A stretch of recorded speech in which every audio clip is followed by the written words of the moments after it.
Bismillahirrahmanirrahim. A'udzubillahi minasyaitonirrajim. Alhamdulillahi rabbil alamin wassalatu wassalamu ala asyrafil anbiya'i wal mursalin. Qala rabbi shrah li sadri wa yassir li amri wahlul 'uqdatam min lisani yafqahu qawli, amma ba'.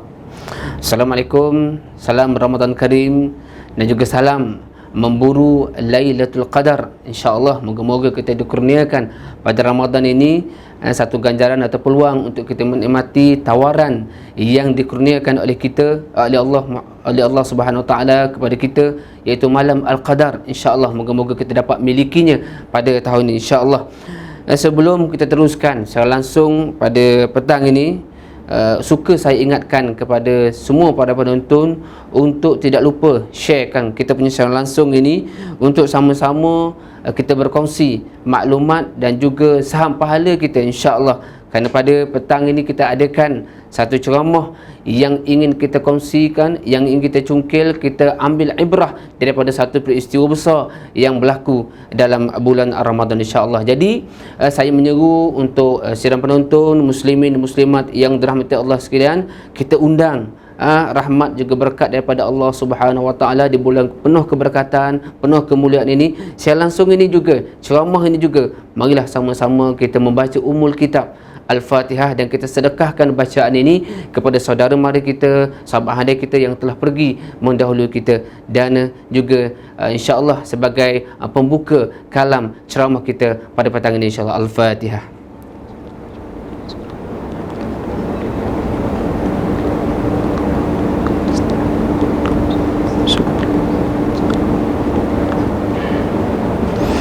Amin amin ya rabbal alamin.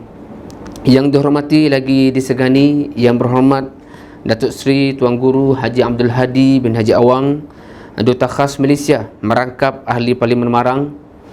Seterusnya yang berhormat Datuk Dr. Khairuddin Ahmad Razali At-Takiri, Menteri Perusahaan, Perdagangan dan Komoditi Merangkap Ahli Parlimen Kuala Nerus.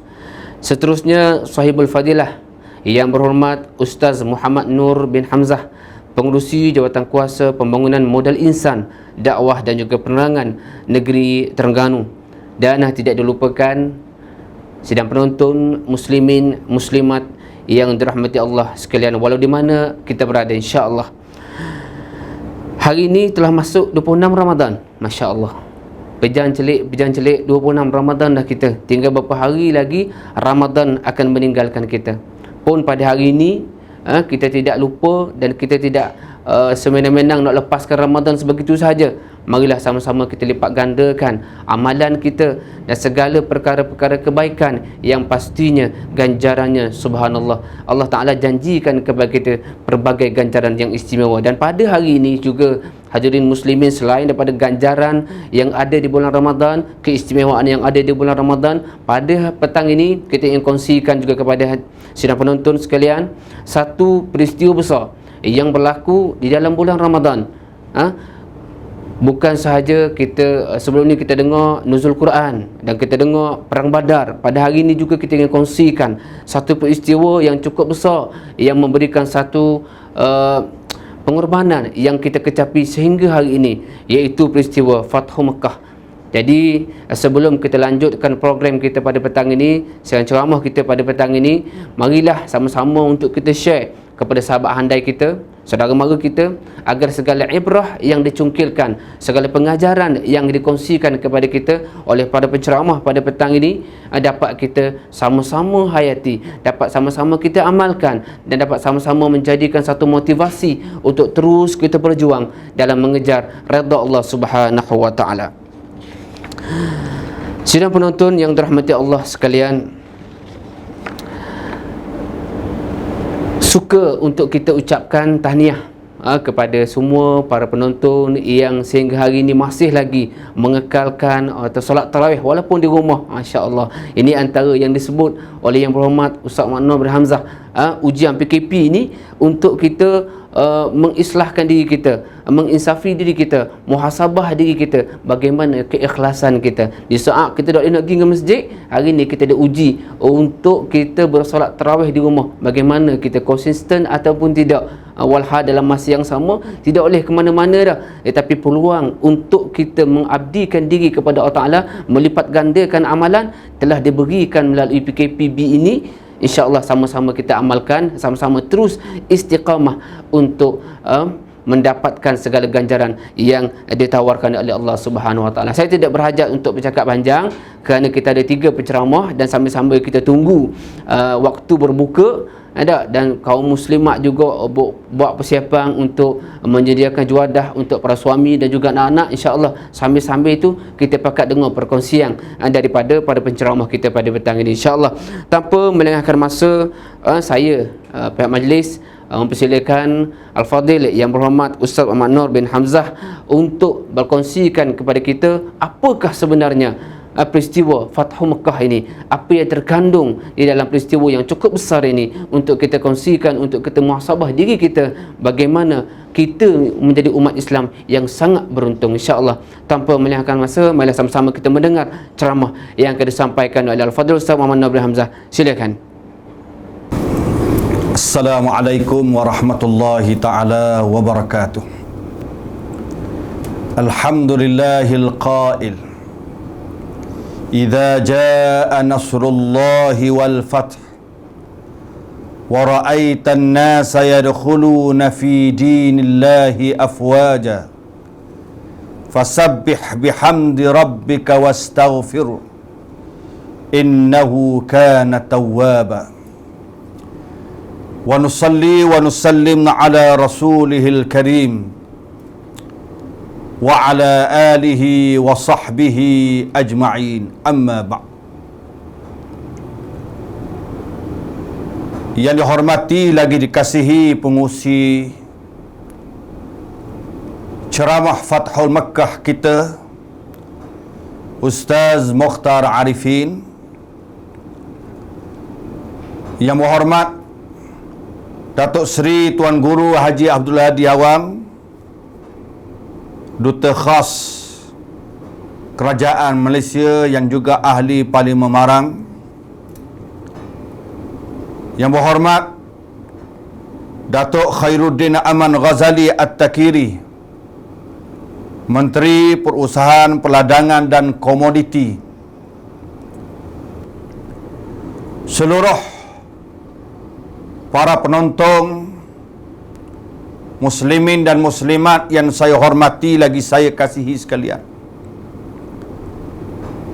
Pertamanya saya mewakili kerajaan negeri mengucapkan jutaan terima kasih kepada saf pimpinan penceramah Fathul Makkah kita pada hari ini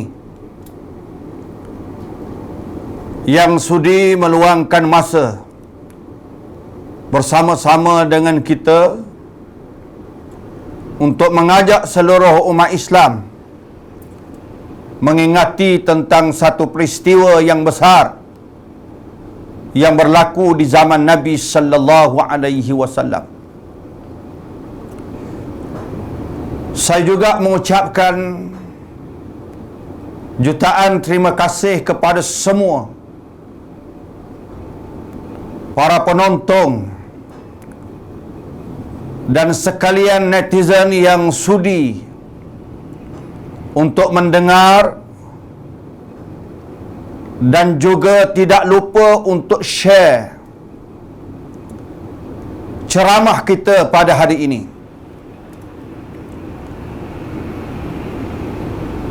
Fathul Makkah adalah peristiwa yang sangat besar yang disebut oleh Allah Subhanahu wa Ta'ala, khususnya di dalam satu surah yang dinamakan Suratul Fath, surah pembukaan. Pada awal ceramah saya ini, saya telah membaca satu surah yang mengingatkan kepada kita tentang peristiwa pembukaan yang besar dan kemenangan yang Allah Ta'ala kurniakan kepada Nabi kita Muhammad sallallahu alaihi wasallam. Yang kedua, ayat ini juga menceritakan tentang khabar gembira daripada Allah bahawa umat Islam akan berjaya membuka, memperluaskan kuasa dan kerajaan, menang dalam perjuangan ini silih berganti sepanjang zaman insya-Allah. Yang ketiga, ayat yang saya baca pada awal tadi mengingatkan kepada kita bahawa jika kita dikurniakan kemenangan oleh Allah, jika Allah Ta'ala telah memberikan kekuasaan membuka negeri, negara dan dunia ini insya-Allah, kita jangan lupa kepada Allah. Jangan lupa untuk bertasbih. Jangan lupa untuk memuji. Dan juga jangan lupa untuk beristighfar kepada Allah Subhanahu wa Ta'ala. Ayat yang saya baca yang bermaksud apabila datangnya kemenangan daripada Allah dan pembukaannya, nescaya engkau akan melihat manusia berbondong-bondong menganut dan memasuki Islam. Maka hendaklah engkau bertasbih kepada Allah dengan memujinya dan beristighfarlah kepadanya. Sesungguhnya Tuhan Maha penerima taubat. Kita berada dalam suasana yang sangat mencabar. Dalam suasana COVID-19, wabak yang sedang melanda seluruh dunia, yang memberi kesan terhadap ekonomi, yang memberi kesan terhadap pengamalan kita dalam beragama, memberi kesan dalam kehidupan sosial kita, bahkan memberi kesan dalam seluruh aspek kehidupan kita. Ini adalah ujian besar. Ini adalah fitnah yang berlaku di akhir zaman. Kalau di zaman Nabi-Nabi alaihimussalatu wassalam, Allah Ta'ala menguji mereka dengan kerajaan-kerajaan yang zalim, kerajaan yang rakus, kerajaan yang melanggari perintah Allah, syirik kepada Allah, bahkan sanggup melakukan berbagai-bagai ancaman sehingga membunuh Nabi-Nabi dan Rasul-Rasul dalam perjuangan yang bersama dengan Nabi-Nabi. Allah Ta'ala telah menguji Nabi Musa alaihi salam dengan kehadiran kerajaan Fir'aun yang sangat besar. Ketika itulah Allah Subhanahu wa Ta'ala mengingatkan Nabi Musa alaihi salam, wa awhayna ila Musa wa akhihi an tabawwa'a liqaumikuma bi Misra buyutan waj'alu buyutakum qiblah wa aqimus salah wa basyiril mu'minin. Dan kami telah mewahyukan kepada Nabi Musa dan saudaranya, yakni Nabi Harun alaihi salam, agar memberitahu, hendaklah kamu semua menyediakan rumah-rumah kamu di Mesir. Wahai kaummu yang berdua, hendaklah kamu menyediakan kepada kaum kamu berdua rumah-rumah di Mesir, dan hendaklah mereka menjadikan rumah-rumah kamu sebagai kiblah, sebagai tempat untuk beribadah, dan hendaklah mereka terus menunaikan sembahyang dan khabar gembira kepada orang-orang yang beriman. Di zaman Nabi Musa alaihi salam, Fir'aun telah mengancam nyawa pengikut-pengikut Nabi Musa alaihi salam. Sesiapa yang didapati mengikuti Nabi Musa akan dibunuh. Sehingga Allah Ta'ala memberi pesanan kepada Nabi Musa agar Nabi Musa memberi nasihat kepada pengikut-pengikutnya. Stay at home. Anta bawa'a liqaumikuma. Mereka hendaklah, kaum-kaum kamu berdua hendaklah terus tetap di rumah-rumah yang ada di Mesir. Bila tinggal di rumah, jangan lupa kepada Allah. Yang pertama, Allah Ta'ala ajar kepada kaum Nabi Musa, waja'alu buyutakum qiblah. Hendaklah kamu jadikan rumah kamu tempat untuk menunaikan ibadat kepada Allah. Dan inilah pesanan Nabi kita Muhammad sallallahu alaihi wasallam. La taj'alu buyutakum maqabir. Inna syaitana yanfiru minal baitil ladzi tuqra'u fihi suratul Baqarah. Jangan kamu jadikan rumah-rumah kamu seperti kubur-kubur sunyi sepi. Sesungguhnya syaitan akan lari daripada rumah yang dibaca di dalamnya surah Al-Baqarah. Kita berada dalam suasana PKP dengan ujian wabak COVID-19 yang menakutkan kita, yang membimbangkan kita, yang mengancam kematian kita dan mengganggu urusan kehidupan kita. Allah Ta'ala ajar di zaman dahulu diuji dengan kuasa yang ada pada orang yang jahat namanya Fir'aun. Di zaman kita, Allah Ta'ala uji dengan makhluk yang sangat halus yang mengancam kehidupan kita. Maka Allah Ta'ala ajar Nabi Musa, dan kita ambil semangat yang diajar oleh Nabi Musa ini.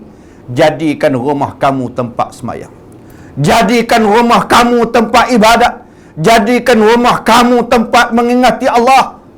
Maka ambillah peluang dalam suasana ini untuk mendengar kuliah-kuliah, ceramah-ceramah sepanjang PKP ini. Kerana banyak kuliah ceramah online yang diadakan oleh ustaz-ustaz kita.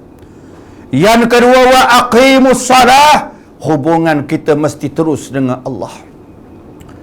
Saya sedar umat Islam dalam negeri Terengganu dan seluruh dunia hari ini yang memiliki hati yang sangat terikat dengan masjid, yang terikat hati dengan surau-surau, sentiasa berbisik, sentiasa berkata, sentiasa bercakap, sentiasa mengadu. Bila lagi kita boleh pulang ke masjid untuk menunaikan ibadat?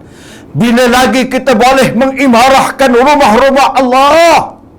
Memang ini menandakan hati kita ada iman. Hati kita sangat terikat dengan masjid. Tetapi inilah ujian yang dihadapi oleh kita. Sebagaimana ujian yang pernah dirasai oleh Nabi-Nabi di zaman dahulu. Tapi kita hidupkan rumah kita. Wa aqimus salah. Hubungan kita berterusan dengan Allah. Jangan jadi rumah kita kubur. Walaupun sepanjang bulan Ramadan, bukalah hati kita. Kalau di zaman Nabi sallallahu alaihi wasallam, Nabi masuk ke Mekah, Nabi membuka hati-hati penduduk Mekah. Walaupun pemimpin Mekah namanya Abu Sufyan, jahat, zalim, yang pernah memimpin angkatan tentera Uhud, menyerang Nabi sallallahu alaihi wasallam.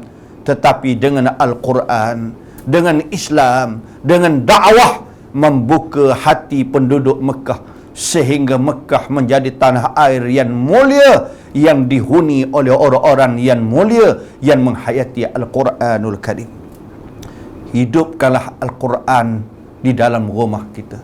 Jika kita amalkan ini, kita yakin dengan suasana ujian apa sahaja, wa basyiril mu'minin, khabar gembiralah kepada orang yang beriman, orang yang yakin kepada Allah bahawa Allah Ta'ala boleh menyelamatkan kita. Jika Allah lah yang membawa COVID-19 ini, Allah Ta'ala juga boleh menghapuskan COVID-19 ini. Fathul Mekah banyak pengajarannya bagi menunjukkan betapa besarnya kuasa politik. Yang kedua, menunjukkan betapa besarnya peranan kita bukan sahaja membuka tanah air, tetapi membuka hati-hati manusia dengan Al-Quran, dengan akidah Islam. InsyaAllah, dengan ceramah yang kita adakan pada hari ini, akan kita dengar ceramah-ceramah daripada pimpinan-pimpinan kita yang saya harap didengari oleh seluruh umat Islam, khususnya negeri Terengganu dan Malaysia ini, memberikan kita terus istiqamah dengan agama Allah Subhanahu wa taala, insya-Allah, agar negeri Terengganu juga dibuka oleh Allah, bukan sahaja tanah air ini dengan agama, dengan seluruh sistemnya dengan agama, tetapi hati-hati kita dengan agama Allah Subhanahu wa taala, insya-Allah. Saya ucap terima kasih kepada semua penceramah. Saya ucap terima kasih kepada yang menguruskan ceramah kita pada hari ini. Moga kita diberkati oleh Allah Subhanahu wa taala sepanjang bulan Ramadan. Saya mengucapkan selamat berpuasa dan juga selamat menyambut Aidilfitri dengan suasana yang telah ditetapkan oleh kerajaan. Moga kita selamat dunia, selamat di akhirat, insya-Allah. Wassalamualaikum warahmatullahi taala wabarakatuh. Takbir. Takbir. Takbir. Assalamualaikum warahmatullahi wabarakatuh. Waalaikumsalam warahmatullahi wabarakatuh. Terima kasih kepada Yang Berhormat Fadil Ustaz Nur bin Hamzah di atas ceramah yang telah pun disampaikan sebentar tadi. Baik, antara yang boleh dijadikan pengajaran, antara yang boleh kita ambil daripada ceramah yang disampaikan sebentar tadi, walaupun singkat tapi banyak pengajaran-pengajaran yang sebenarnya boleh kita ambil, yang dikongsikan oleh Ustaz Nur bin Hamzah sebentar tadi. Kita sebenarnya umat manusia ni atau umat Islam ni sentiasa diuji oleh Allah Subhanahu wa taala. Dulu diuji, kalau sahabat-sahabat dulu diuji dengan kerajaan yang zalim, yang rakus, yang syirik kepada Allah Subhanahu wa taala. Pada hari ini kita diuji dengan COVID-19. Masya-Allah. Dunia sentiasa menguji. Ujian ini untuk apa? Untuk kita meningkatkan daya keimanan kita kepada Allah Subhanahu wa taala. Bagaimana kita nak meyakini, untuk memperbaiki iman, meyakini janji Allah Subhanahu wa taala suatu yang pasti. Saya pun sebenarnya tidaklah berhajat untuk bercakap panjang ataupun mengulas sedikit yang disampaikan oleh Yang Berhormat Ustaz. Sebenarnya cuma sekadar kita mengulangi apa yang paling penting, juga pesan Nabi Muhammad sallallahu alaihi wasallam kepada kita yang dipetik daripada ucapan Ustaz tadi adalah jangan jadikan rumah-rumah kita umpama kubur yang sunyi. Masya-Allah. Ini bulan Ramadan ni kita sama-sama menghidupkan bacaan Al-Quran. Insya-Allah sambil-sambil kita tunggu waktu berbuka ni, kita ambil peluang ini untuk sambil-sambil kita baca Quran, kita berdoa kepada Allah SWT agar COVID-19 ni terus diangkat. Moga-moga kita dikurniakan kemenangan dalam perjuangan kita memutuskan rantaian COVID-19 ini, insya-Allah. Apapun itulah antara poin-poin yang dikongsikan oleh Al-Fadhil Ustaz Nur bin Hamzah sebentar tadi, dan moga-moga menjadi manfaat kita bersama. Dan seterusnya, marilah sama-sama pula kita mendengar ceramah yang akan disampaikan oleh seorang menteri. Masya-Allah, subhanallah. Baik, Yang Berhormat seterusnya pihak majlis mempersilakan Yang Berhormat Datuk Dr. Khairudin Ahmad Razali At-Takiri, Menteri Perusahaan, Perdagangan dan Komoditi, merangkap ahli Parlimen Kuala Rus, untuk menyampaikan dan berkongsi ibrah kepada kita bagaimana atau apa yang berlaku di dalam bulan ataupun peristiwa Fathu Mekah itu sendiri. Moga-moga Ustaz bersedia, insya-Allah. Silakan Al-Fadhil Yang Berhormat Datuk Dr. Khairudin Ahmad Razali At-Takiri.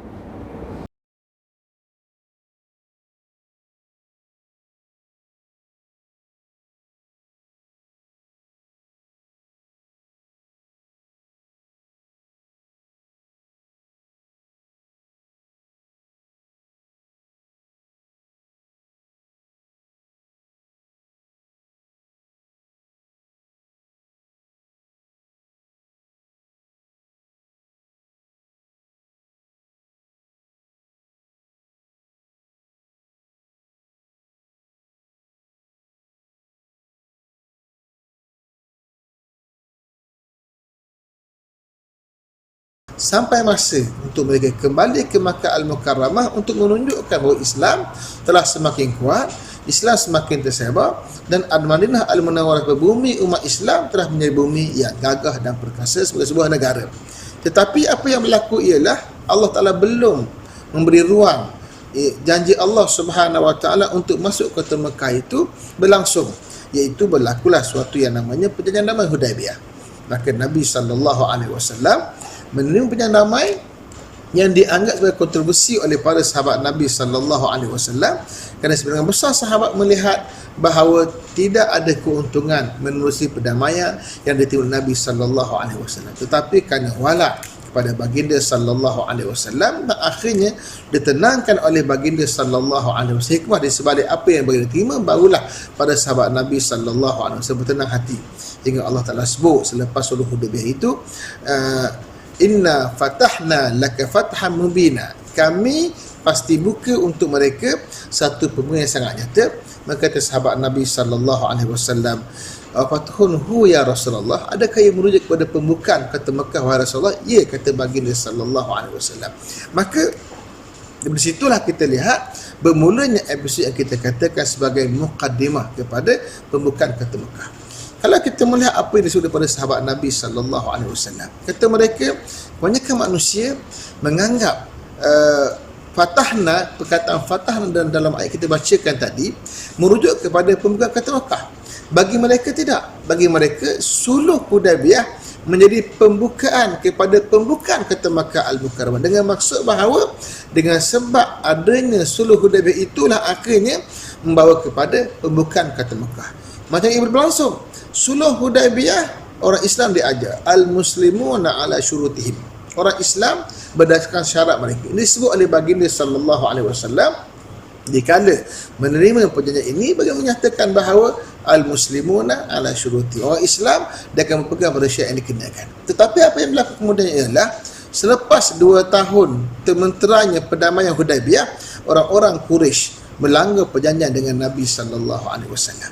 Yang menyebabkan baginda membuat keputusan untuk menyerang kota Mekah Al-Mukarramah, dan akhir sekali berlakulah pembukaan kota Mekah, iaitu masuknya orang Islam dengan damai ke kota Mekah tanpa berlaku sebarang pertempuran yang dipanggil sebagai peperangan. Itulah pembukaannya.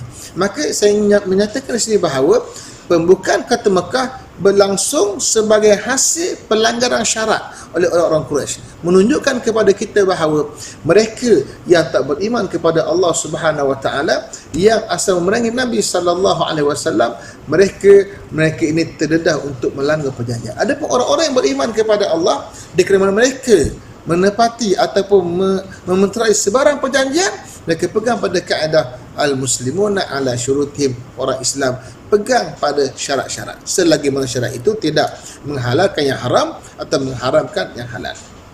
Maka kita perlu ambil kaedah bahawa orang Islam diajar untuk menjaga perjanjian, apatah lagi perjanjian perikat antarabangsa. Sebagai sebuah negara, Malaysia sebagai contoh, sebuah negara mempunyai perjanjian dengan mana negara, perjanjian mesti dihormati, dan itu kaedah Islam, aufu bil uqud, tunaikanlah perjanjian. Jika perjanjian tak ditunaikan, maka ia membawa kepada kerosakan kepada negara dan juga dunia. Maka hasil daripada pelanggaran syarat itulah maka Nabi SAW menyerang kota Makkah Al-Mukarramah, yang akhirnya membawa kepada pembukaan kota Makkah. Itu yang pertama. Yang kedua, saya katakan tadi bahawa Fathu Makkah adalah janji Allah. Janji macam mana? Allah Ta'ala menceritakan dalam surah Al-Fatah, laqad sadaqallahu rasulahu ar-ru'ya bil haqq. Allah Ta'ala membenarkan rasulnya janji ataupun mimpi baginda sallallahu alaihi wasallam dengan sebenarnya. Apa mimpi baginda? La tadkhulunnal masjidal harama, kamu pasti masuk ke dalam masjid haram, insya-Allah, dengan izin Allah Subhanahu wa taala, aminina muhalliqina ru'usakum wa muqassirina la takhafun, dalam keadaan aman, dalam keadaan membotakkan kepala-kepala kamu, dalam keadaan memendekkan kepala kamu, la takhafun, kamu tidak akan takut, kata Allah Subhanahu wa taala. Fa'alim ma lam ta'lamu, maka Allah mengetahui apa yang kamu tidak tahu. Faja'ala min duni zalika fathan qariba, lalu Allah jadikan sebelum itu lagi satu pembukaan yang sangat nyata. Ayat ini menceritakan tentang mimpi baginda sallallahu alaihi wasallam untuk masuk ke Mekah. Itu mimpi baginda ketika di Madinah Al-Munawwarah bahawa Nabi akan masuk ke Mekah. Dari situlah Nabi SAW mengajak pada sahabat Nabi selama 1,400 orang turun bersama baginda SAW dengan keyakinan bahawa mereka akan masuk ke Mekah, kerana mereka yakin bahawa mimpi para Nabi, mimpi Rasulullah SAW, mimpi yang benar, wahyu daripada Allah Subhanahu Wa Taala. Maka dikala berlaku sulh Hudaibiyah, maka sebab merasa pelik. Pelik macam mana? Janji Allah pasti berlaku. Janji Allah Nabi akan masuk ke Mekah. Bila berlaku sulh Hudaibiyah, di manakah yang dikatakan janji Allah Subhanahu Wa Taala? Maka jawapannya lah ada 2 tahun kemudiannya. Kesabaran pada sahabat Nabi sallallahu alaihi wasallam untuk meyakini janji Allah pasti benar ditunaikan oleh Allah 2 tahun kemudiannya, menunjukkan kepada kita bahawa janji Allah pasti akan berlaku. Cuma cepat ataupun lambat, bagi orang yang beriman kepada Allah kena yakin janji kemenangan yang dijanjikan oleh Allah Subhanahu Wa Taala. Cepat dan lambat itu adalah proses untuk Allah berikan kemenangan. Yang penting orang-orang yang beriman mesti yakin dengan janji Allah Subhanahu Wa Taala. Hari ini Allah janjikan kepada kita bahawa dunia ini Allah akan kurniakan, wariskan kepada ibadiah salihin. Annal arda yarisuha ibadiah salihin, kata Allah Ta'ala. Bumi ini pasti Allah wariskan kepada hamba-hambaku yang saleh. Janji Allah pasti benar. Jika kita menyatakan hari ini dunia dikuasai oleh mereka yang tidak beriman kepada Allah, ya, pada hari ini, tapi janji Allah pasti benar. Allah pasti mewariskan bumi ini untuk diperintah oleh orang yang beriman. Bila masanya, terserahkan kepada Allah Subhanahu Wa Taala. Itu yang kedua. Yang ketiga, saya katakan bahawa Fatu Makkah adalah nikmat yang perlu disyukuri. Kenapa? Merujuk pada firman Allah, "Idza jaa nasrullahi wal fath wa ra'aitan nasa yadkhuluna fi dinihi afwaja."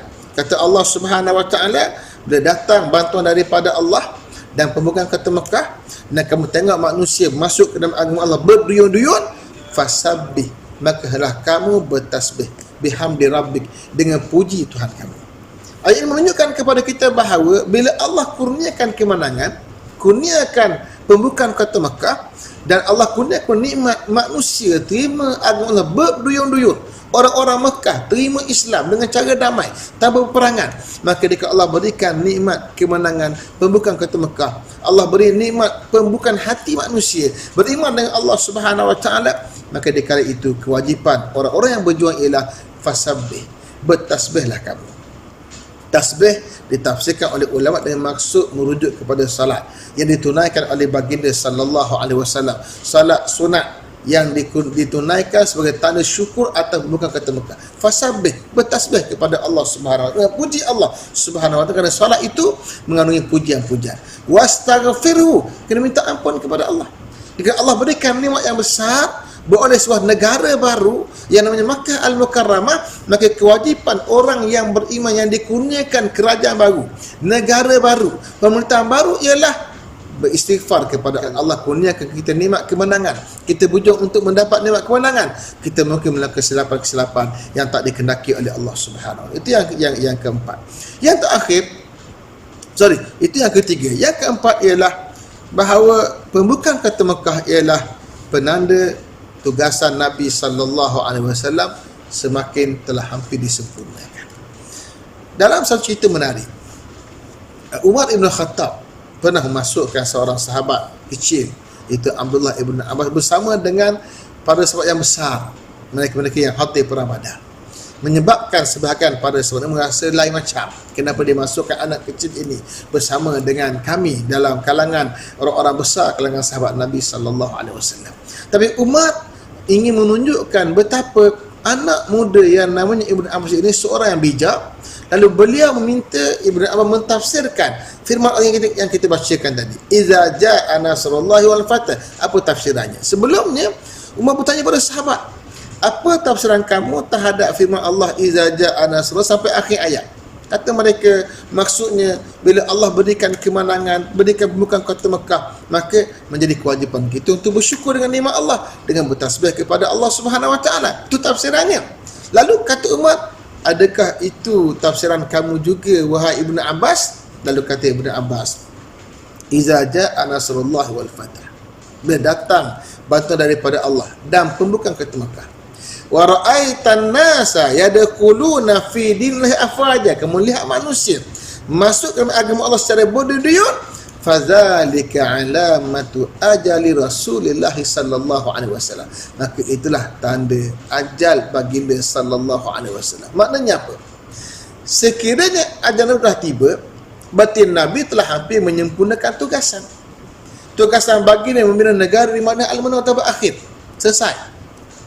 Datang pula tugasan yang kedua, iaitu apa? Mendapatkan kembali bumi Makkah al-Mukarramah, bumi haram, bumi kesayangan Allah Subhanahu wa taala, untuk dimiliki dan dikuasai oleh orang yang beriman kepada Allah Subhanahu wa taala. Misi ini disempurnakan dengan pembukaan kota Makkah. Maka bila misi telah disempurnakan, berarti baginda telah hampir pada ajalnya dan misi baginda telah hampir disempurnakan. Karena itulah kemudian nyata yang ke-9 baginda sallallahu alaihi wasallam ketika menunaikan ibadah haji, Allah turunkan ayat. Turunkan ayat antara ayat akhir sebelum wafatnya baginda sallallahu alaihi wasallam, iaitu al-yauma akmaltu lakum dinakum wa atmamtu alaikum nikmati wa raditu lakum al-islam madina. Itu ayat-ayat antara ayat akhir yang diturunkan kepada baginda sallallahu alaihi wasallam sebelum baginda balik ke Madinah, kemudian diwafatkan oleh Allah Subhanahu wa taala. Dan kalau kita lihat apa yang disebut oleh para alim ulama ketika menghuraikan hadis Nabi sallallahu alaihi wasallam, la hijrata ba'dal fathi, tak ada lagi hijrah selepas pembukaan kota Mekah, walakin jihad wa niyah, tapi yang adalah jihad dan niat. Ditafsirkan oleh Al-Imam An-Nawawi sebagai contoh. Kata dia apa? Maksudnya bila datang tidak ada lagi sebarang hijrah selepas pembukaan kota Mekah. Kenapa? Li'anna Makkah sarat darul Islam, kerana Makkah telah jadi negeri Islam. Maknanya apa? Bila Makkah jadi negeri Islam, sebelumnya Madinah menjadi negeri Islam, di kala itu Makkah negeri kufur kepada Allah. Bila mana bumi Makkah dengan sebab pembukaan kota Makkah menjadi bumi Islam, maka terselesai misi baginda sallallahu alaihi wasallam untuk membina negara yang beriman kepada Allah Subhanahu wa taala di bumi yang Allah taala cintai. Itu saya katakan bahawa dia adalah sebagai penanda penamat tugasan baginda sallallahu alaihi wasallam untuk bina dua negara, satunya Makkah, satunya Madinah, keduanya Makkah al-Mukarramah. Yang terakhir, saya katakan bahawa Fathu Makkah hasil strategi jangka panjang baginda sallallahu alaihi wasallam berasaskan konsep damai dan juga matang yang akhirnya menggamit kemenangan dakwah. Para sahabat Nabi berhasrat untuk mereka segera masuk kota Makkah. Ketika mana mereka datang ke Makkah bersama baginda untuk menunaikan ibadah umrah tahun yang ke-6 hijrah. Tapi Allah tangguhkan kemenangan mereka masuk kota Makkah menerusi sulh Hudaybiyah, satu perdamaian yang dibuat dengan orang-orang Quraisy. Perdamaian yang pada peringkat awal dilihat oleh para sahabat Nabi sebagai suatu penghinaan, kerana mengendah diri kepada orang yang kufur kepada Allah, yang menyerang orang Islam, yang bunuh orang Islam. Tapi tidak, rupanya disebut damai itu tersimpan pada hikmah dakwah. Damai yang dibuat selama tempoh 2 tahun kemudiannya berlaku pelanggaran, damai itulah membuka ruang untuk orang-orang Madinah Al-Munawwarah kembali ke Mekah dengan damai dan bawa Islam secara halus ke Makkah Al-Mukarramah. Damai itulah yang membuka ruang untuk para sahabat Nabi yang beriman kepada Allah kembali ke Makkah, menunjukkan Islam secara bilhal, bukannya bil lisan, dengan jasad mereka, dengan keadaan mereka. Mereka masuk kota Mekah, mereka boleh buat umrah, mereka boleh jumpa para sahabat anak beranak mereka, para sahabat mereka yang lama. Itu Islam yang dibuat oleh mereka. Damai itulah yang buka ruang pada dakwah. Maka bagi kita menyatakan bahawa damai sentiasa menjadi ruang untuk orang beriman mendapat dan menyampaikan dakwah berbanding peperangan. Peperangan adalah pilihan akhir. Jika damai tak mampu diutarakan, musuh mahukan peperangan akhirnya akan berlaku. Tetapi sebelum berlaku peperangan, damai adalah dengan yang terbaik agar kita boleh masuk ke bumi hatta yang kufur kepada Allah Subhanahu wa taala, membawa agama Allah secara lisanul hal. Karena itulah kita menyatakan bahawa strategi itu, strategi damai baginda sallallahu alaihi wasallam yang akhirnya selepas 2 tahun mampu menggamit kemenangan dakwah dan membuka hati orang-orang untuk mengenali Islam.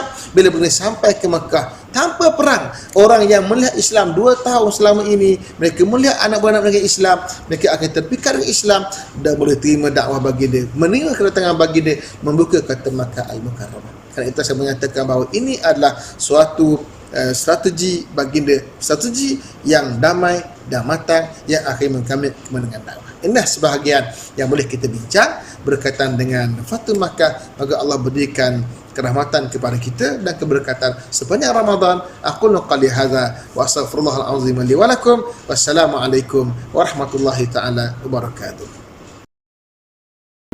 Waalaikumsalam warahmatullahi wabarakatuh. Alhamdulillah.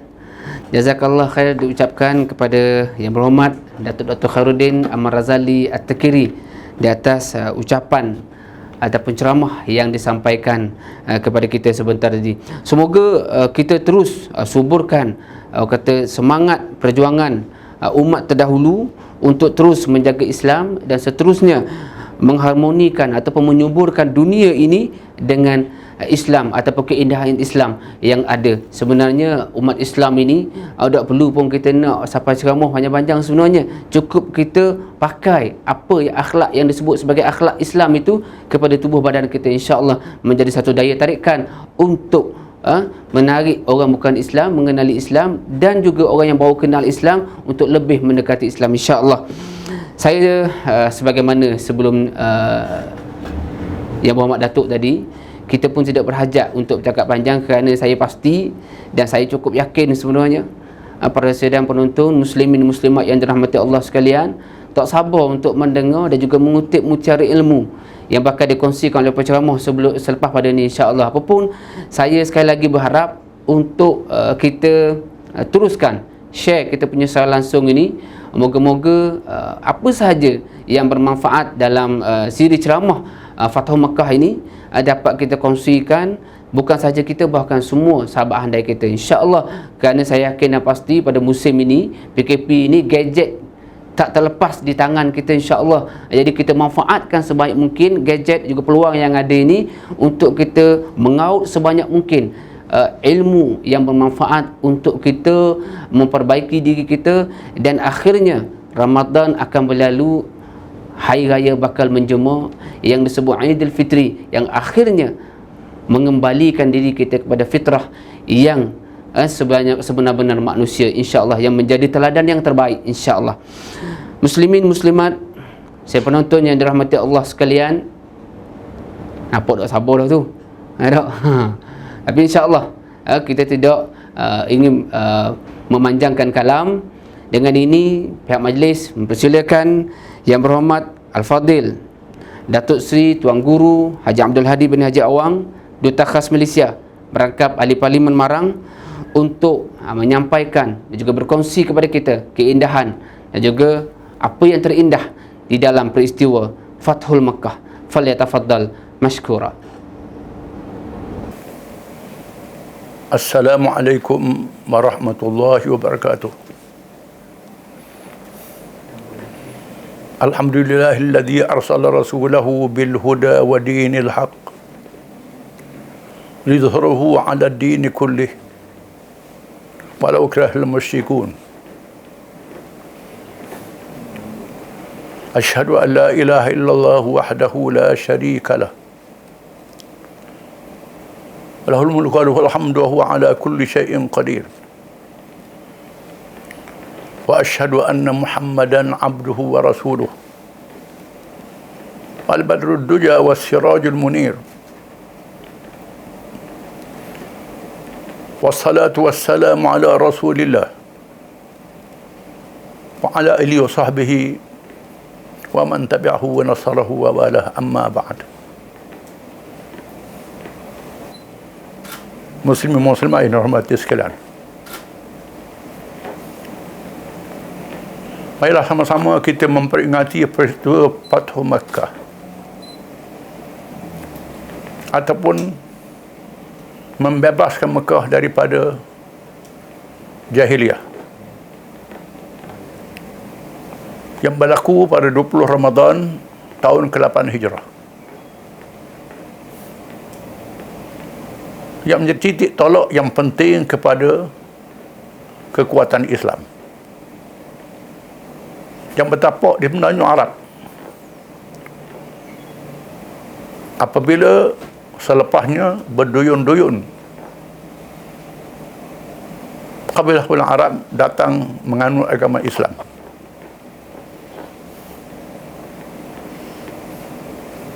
Peristiwa yang penuh pengejaran kepada kita.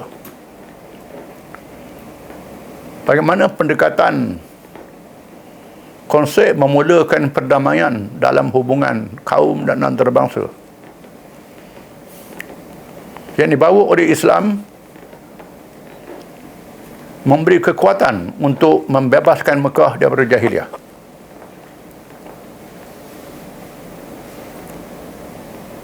Yang berbeza dengan membebaskan tanah air daripada penjajahan asing.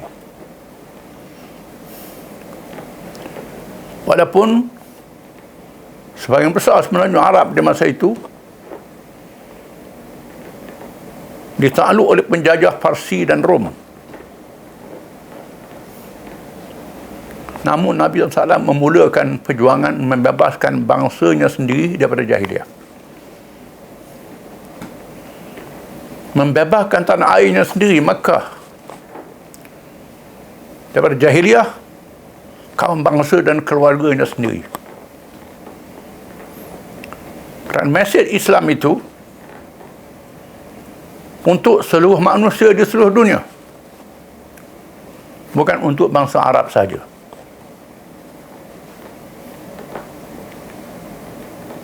Pendekatan dilakukan selepas perjanjian Hudaybiyah. Perjanjian isi kandungannya sangat berat sebelah pada zahirnya. Apa yang tersurat seolah-olah menyerah kalah. Tetapi yang tersirat lebih penting daripada itu, yang hanya dipahami oleh Rasulullah SAW dan diterima oleh para sahabat radhiyallahu anhum dalam keadaan mereka tidak nampak di sebaliknya. Mereka nampak yang tersurat sahaja, seolah-olah mengalah. Apabila ditulis perjanjian Hudaybiyah itu, tidak membenarkan permulaan dengan Bismillahirrahmanirrahim. Disebut Allahumma sahaja. Tidak membenarkan ditulis Muhammad Rasulullah yang buat perjanjian dengan Suhail bin Amr. Ditukar Muhammad bin Abdullah. Mana-mana orang Islam yang beriman berhijrah ke Madinah, hendaklah dihantar balik. Mana-mana orang Islam yang murtad pergi ke Mekah, tak boleh dihantar balik. Nabi dan sahabat-sahabatnya radhiyallahu anhum yang telah memakai ihram untuk mengerjakan umrah, tak dibenarkan berumrah pada tahun itu. Hendaklah ditangguhkan pada satu hadapan. Mereka terpaksa bertahalul, membayar dam, menyembelih ternakan untuk membuang pakaian umrah. Mengikut ayat diturunkan oleh Allah Ta'ala. Fa in uhsirtum famastaysara minal hajj. Mereka melakukan kerana akur dan menyerah diri pada Nabi SAW yang dilantik oleh Allah Ta'ala, tanpa memahami yang tersirat daripadanya. Apa yang berlaku di sebaliknya? Kefahaman yang tajam dengan hidayah Allah kepada Nabi SAW bahawa yang pertama, perjanjian itu bermakna pemimpin Mekah mengiktiraf Madinah adalah sebuah negara yang sah dari segi politik. Yang kedua, mana-mana pihak tidak dibenarkan menyerang pihak yang bernaung di mana-mana pihak. Tiba-tiba Bani Bakar yang menaung di bawah Quraisy Makkah menyerang Khuza'ah yang menaung di bawah Nabi SAW, menyebabkan mereka melanggar perjanjian Hudaybiyah. Perkembangan yang berlaku dalam perjanjian Hudaybiyah itu menyebabkan ramai yang masuk Islam, kerana tidak ada tekanan penindasan kepada mereka yang masuk Islam bila berlaku damai. Menyebabkan jumlah orang Islam meningkat. Akhirnya Nabi SAW menolak rayuan Abu Sufyan, pemimpin Mekah, supaya mampu balik perjanjian itu. Keputusannya ialah tak diteruskan perjanjian, dibatalkan kerana sudah dilanggar. Lalu diatur strategi yang baik. Strategi yang baik, perkara-perkara lahiriah. Walaupun Allah menjanjikan kemenangan, Islam akan menang, Mekah akan dibuka, ianya tidak berlaku dalam sekelip mata. Ini menguji keimanan orang Islam kepada janji Allah, ketaatan kepada Nabi SAW, merupakan satu kekuatan rohani yang telah dibina dalam masa perjalanan perjanjian itu. Mereka tegak bersama dengan kekuatan iman. Yang kedua, meningkatnya jumlah orang Islam, bermakna meningkatnya jumlah bala tentera Islam, persediaan yang lebih kuat. Nabi SAW merahsiakan perancangan untuk menyerang Mekah. Dia hantarnya pengintip. Walaupun dia seorang Rasul, ikhtiar masih ada. Pengintip untuk mengintip pergerakan di Mekah. Dalam masa yang sama, menghantar tentera peninjau menghala ke arah lain daripada Mekah, supaya mengelirukan musuh seolah-olah Nabi akan bergerak bukan ke Mekah.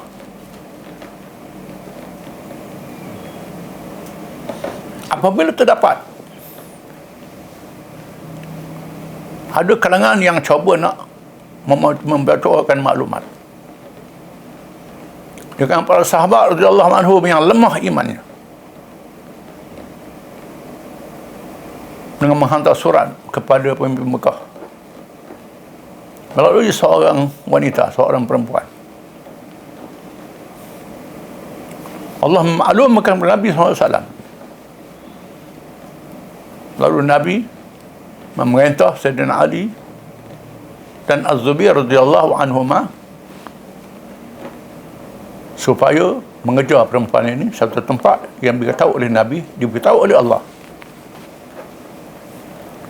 Kedua sahabat ini berjaya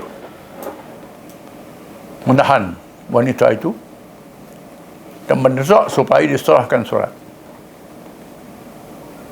Setelah diserah surat, mereka sangat setia, sangat beramanah dan berdisiplin, tidak membuka surat itu di tengah jalan. Kedua sahabat radhiyallahu anhuma membawa pulang surat itu untuk dibuka di hadapan Nabi SAW. Bila dibuka, didapati surat daripada Hatib bin Abi Balta'ah. Dimaklumkan kepada pemimpin Mekah bahawa Nabi sambil siap. Lalu Nabi bertanya, apa ini wahai Hatib? Hatib menjawab, saya lakukan ini bukan kerana saya munafik, bukan kerana saya tak percaya pada Islam, tapi kerana saya ada keluarga di Mekah dan tak ada pelindungnya. Saya ingin membuat satu jasa supaya tak diganggu keluarga saya di Mekah. Sedangkan orang-orang lain, sahabat yang lain, ada keluarga yang menjaga keluarga yang tak boleh berhijrah. Apabila ada cadangan supaya dia ambil tindakan terhadap pengintip, iaitu hukum mati, hukum bunuh, Nabi bersabda tidak boleh, kerana Hatib adalah ahli Badar. Rasulullah SAW bersabda, Allah Ta'ala mengetahui siapa ahli Badar. Dan Allah berfirman, Ya ahla Badrin, i'malu ma syi'tum qad ghafartu lakum. Wahai ahli Badar, buatlah apa yang kamu buat, aku ampunkan dosa kamu. Dan Hatib adalah ahli Badar, yang menyertai perang Badar yang berlaku bulan Ramadan juga. Peristiwa menguji umat Islam yang sangat dahsyat. Hatib terlibat. Mereka yang hadir dalam peristiwa Badar diberi keistimewaan oleh Allah Ta'ala, mendapat imuniti. Maka Hatib dibebaskan kerana jasanya dalam peristiwa Badar. Akhirnya Nabi SAW menggerakkan bala tentera yang jumlahnya 10,000 anggota, berlipat kali ganda daripada peristiwa Hudaybiyah. Ketika bertolak ke Hudaybiyah dahulu, dalam 1,000 lebih, tak sampai 2,000. Sekarang sudah ada 10,000 bala tentera. Ini peningkatan dakwah Islam selepas perjanjian Hudaybiyah. Mekah dikepung sampai waktu malam supaya tak dia sedari oleh musuh. Ditubuh pasukan-pasukan mengelilingi Mekah, dipasang api supaya terlihat Mekah sudah dikepung. Abu Sufyan yang keluar daripada Mekah sebagai pemimpin untuk mengintip, mengetahui maklumat, telah ditangkap oleh tentera Islam, oleh Abbas bin Abdul Muttalib, bapa saudara Nabi SAW. Dan Abbas tu membawa Abu Sufyan menghadap Nabi SAW, memujuknya masuk Islam. Akhirnya Abu Sufyan masuk Islam. Besoknya tentera digerakkan, mereka berjaya menawan Mekah dengan mudah. Diusahakan perkata berkurung. Akan diumumkan barang siapa yang masuk ke masjid dia aman. Barang siapa yang masuk ke rumah masing-masing dia aman. Lalu Abbas minta Nabi sebut, barang siapa yang masuk ke rumah Abu Sufyan dia aman. Masing-masing berlindung di tempat yang diumumkan itu.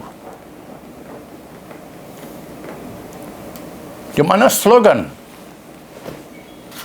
pada tentera Islam ialah Al-Yawma Yawmul Marhamah. Hari ini hari kasih sayang. Tiba-tiba salah seorang sahabat daripada Ansar, Sa'ad bin Ubadah radhiyallahu anhu, kerana tinggi semangatnya menyebut Al-Yawma Yawmul Malhamah, hari ini hari perang. Abu Sufyan yang masih mu'alaf terasa dengan ucapan ini dan menyebut. Lalu Nabi memanggil Sa'ad bin Ubadah dan beliau telah diturunkan, dilucutkan kepada menjadi ketua pasukan, diserahkan kepada anaknya. Satu tindakan yang bijak. Besoknya penduduk Mekah selepas pesta berkurung ditamatkan, penduduk Mekah keluar beramai-ramai. Dan Nabi SAW mengisytiharkan pengampunan beramai-ramai. Idhabu wa antumut tulaqa. Pergilah kamu semua dibebaskan. Aku bersikap macam Nabi Yusuf AS terhadap saudara-saudaranya yang mencampaknya dalam telaga sehingga jadi abdi beberapa tahun. bila saudara-saudaranya menyerah, Nabi Yusuf memaafkan. Siapa Nabi Yusuf yang memaafkan kesalahan saudara-saudaranya? Pengampunan ini memberi perasaan yang sangat mendalam. Memaafkan orang ketika berkuasa, ketika punya kekuatan yang hebat, sangat menarik. Menyebabkan ramai penduduk Mekah yang masuk Islam. Ada yang menangguhkan dulu untuk masuk Islam. Di sana ada beberapa orang yang disenaraikan sebagai penjana perang, mesti tertangkap dan dihukum walaupun bergantung di kelambu Kaabah. Segelintir saja dapat ditangkap, yang lain melarikan diri. Sebahagian besarnya datang meminta keampunan, dan Nabi mengampunkan mereka semua.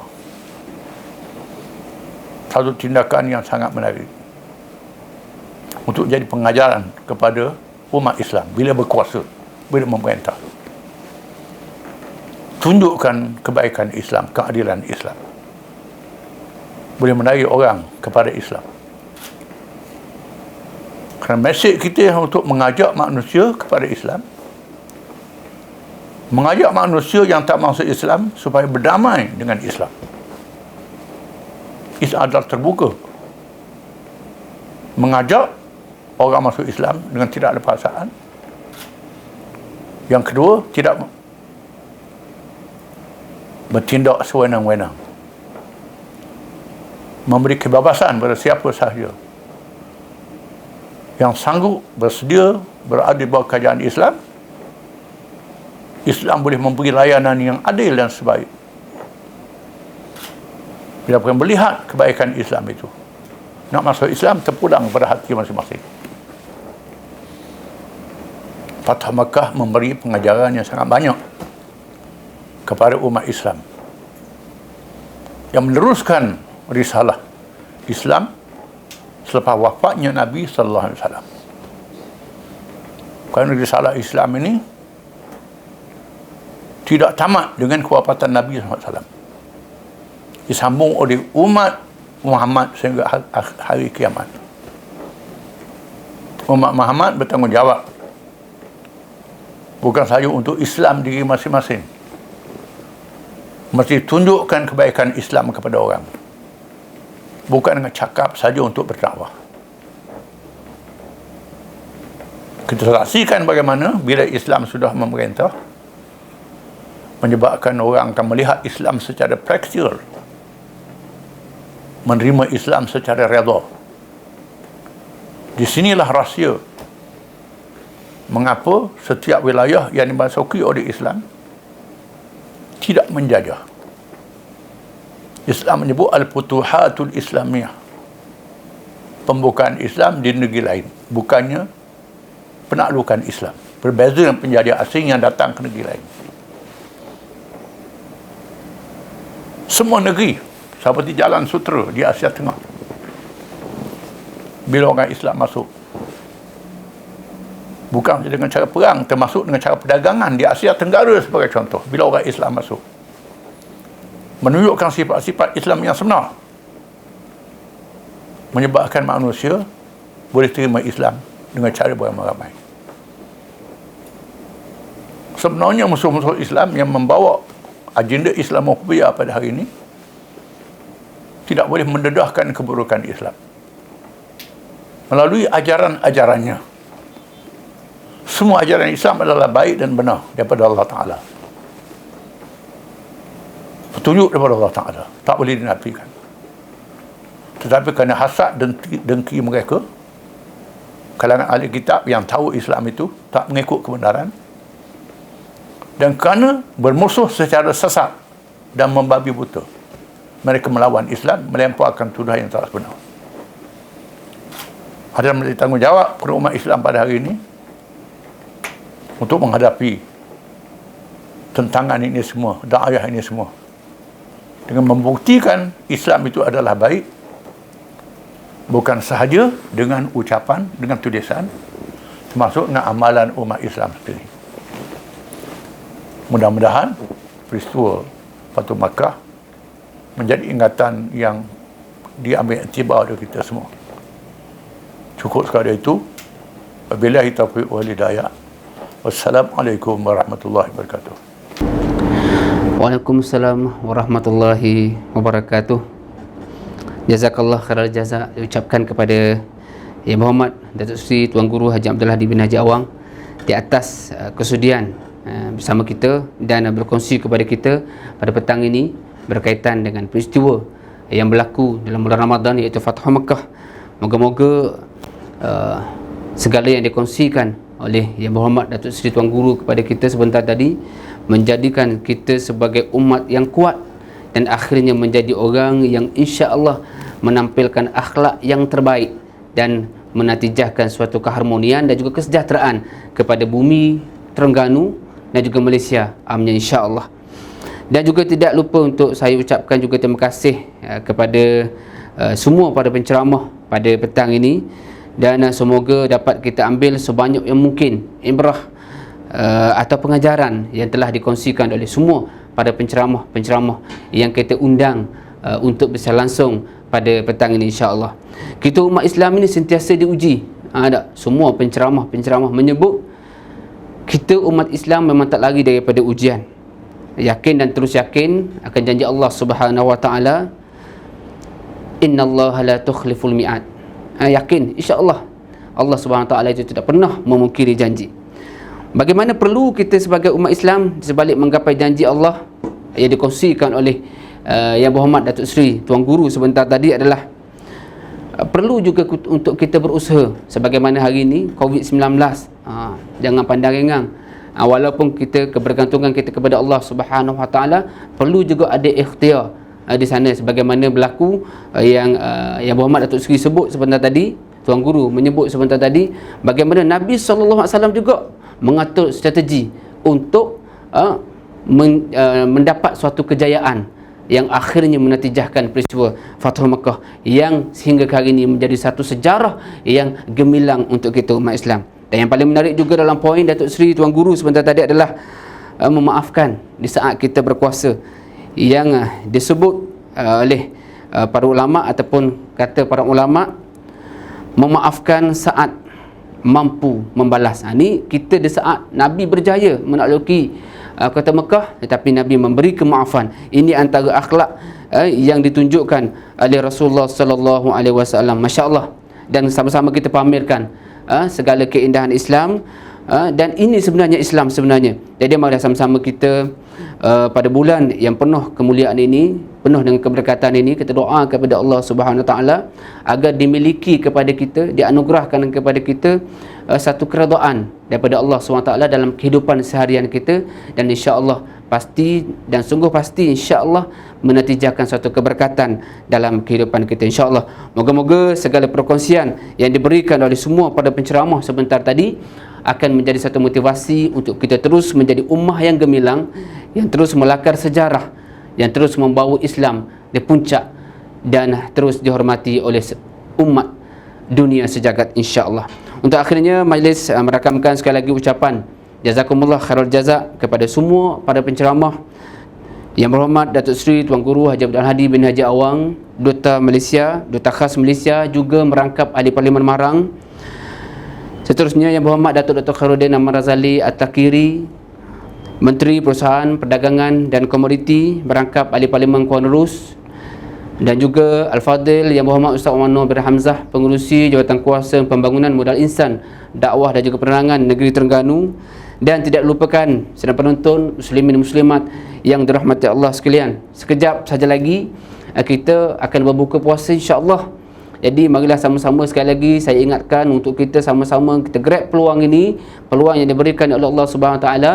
Bulan Ramadan di antara bulan ataupun ruang waktu yang dimustajabkan doa oleh Allah Subhanahu Wa Taala, dan disebut secara khusus waktu sebelum berbuka. Masya-Allah. Jadi sama-sama kita angkat doa insya-Allah, kita angkat tangan, kita berdoa kepada Allah Subhanahu Wa Taala agar bumi Terengganu, Malaysia dan dunia insya-Allah diangkat COVID-19 ini dan dijauhkan insya-Allah, dan kita kembali kehidupan yang penuh kesejahteraan, keamanan, dan kembali menjalani kehidupan seperti biasa dan kembali bertugas di mana kita bertugas sebelum ini insya-Allah.